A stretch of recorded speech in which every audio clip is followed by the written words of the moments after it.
right, back with another install video. Now, you've seen a lot of light bars. Everyone puts them on the top. This is a new light bar that fits in the grill, in the bottom bumper of the grill, and I think it looks different than most, and I think this is really cool.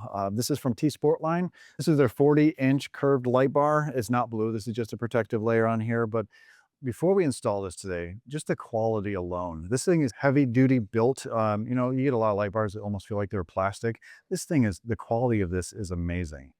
Not just the blue film on there. It is nice and curved. Curved means you're not going to have wind noise, whistling. The cord, got a great connection here for when you plug it in up front. This is a 48 volt, so you don't have to have an adapter for it. Just plugs right in, plug and play basically. Nice heavy duty brackets that are going to mount this right above your tow hook, and so you still will have the tow hooks.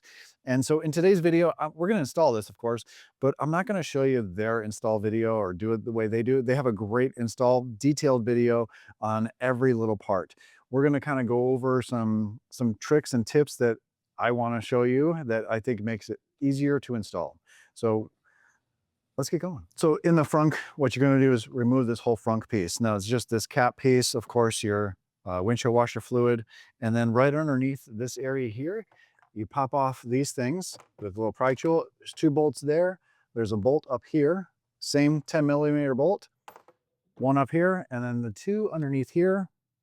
Little pry tool comes up pretty easy. Now that I tried it, it wasn't that easy. Right there, pop those off, and this comes off.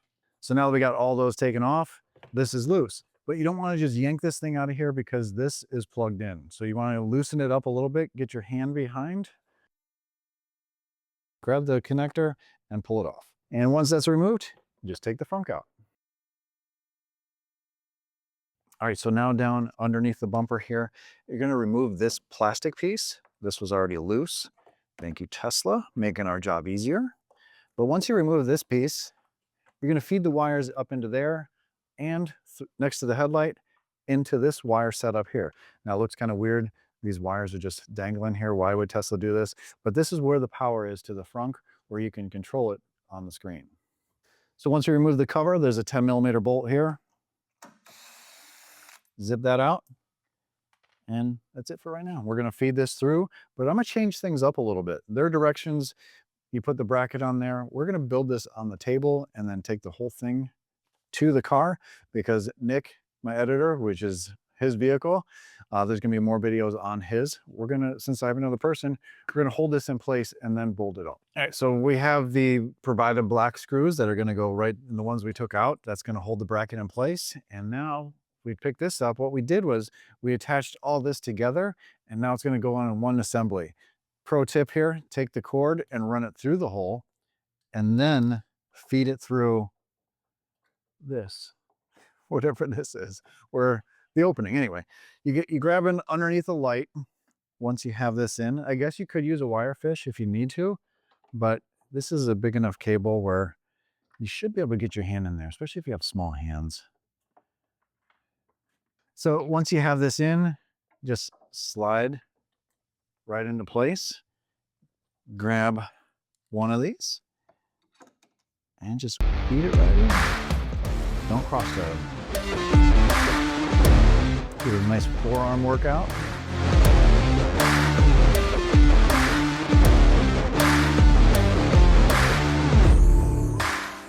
So they also mention in their video to use Loctite. We didn't have any Loctite right here.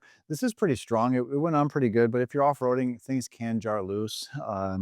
But one other thing, we didn't tighten this a lot. We can still move this, and then we get the same bit here. We can actually tighten this up once we get it in place. We wanted some flexibility as this went in as one unit.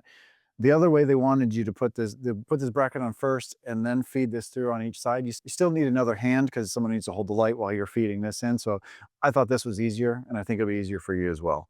So the wire came in through down here, and now I'm just feeding it along these wires here. We're just going to plug it right in. Since we already did this wire, the red to red, black to brown, and that watertight connection right there, it's solid. That's really good. And then, so I'm going to twist this around, and we're going to zip tie this down, because if you notice this right here, this is where the frunk bolts down to, and here. So we want to keep this, we don't want to get these in the way. So we want to keep this away from all that. So I think I'm going to zip tie the wires down here. That way everything's out of the way. And now we're going to power it on, take the blue cover off, and see how bright this thing is, because I expect this thing to be pretty bright. I'm gonna go turn the lights on inside the vehicle, see what this looks like inside with the shop lights on. That way the light's not overexposed and the camera does all weird stuff. Let's go into the outlets and mods and the frunk lights. Let's go see what those look like now that the cover's off of them. Oh, that's nice. Look how light it's up front here. A little shoe fit, some old Kyries with the new lights. That looks really good. So I think, Nick, when you take the video home, as you're starting to edit tonight, when it's nice and dark, turn this on in your neighborhood and see how bright it is. Maybe you see some deer when you're driving or something like that. Maybe set some GoPros up, have some fun with it, but this thing is bright, super bright. All right, hey guys, this is Nick chiming in at the end of the night here of installing this T Sportline curved bar in the grill of the Cybertruck. So as you can see, I'm going down the road. This is with my high beams on. There's nobody coming this way. And then the next clip you're gonna see is me with my high beams on and the curved light bar. All right, so as you can see, there is so much more light output with this mixed with the high beams. I can see everything, including this little baby fox that's in the road right here. Nope, that's not a fox. Yes, it is, that little baby fox. Do you see him down there? Had I not had this curved light bar on, I probably would have run him over. So we're saving the environment one fox at a time. I'm super, super excited about this. You should go buy one.